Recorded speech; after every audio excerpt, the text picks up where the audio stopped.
Hello friends, welcome to our YouTube channel. In this video I'm gonna tell you about how to fix can't download problem in this iPhone.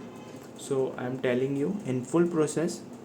So let's start the video. Friends, when you just open your app store and download some of apps, like here are get to download this app, and when you just open it, it will ask you to sign in to complete purchase. Without this login you can't be able to download any app from this app store. You have to make it from here. So first you have to just put here email. Friends, you can just sign in over here also, or you can just put email or phone number here to log in this account. I have make an separate video for that. So if you want to watch it, you can just search it my channel and watch it. I have given the link in the description also. So you have to first make an account and click on get. It will be easily download.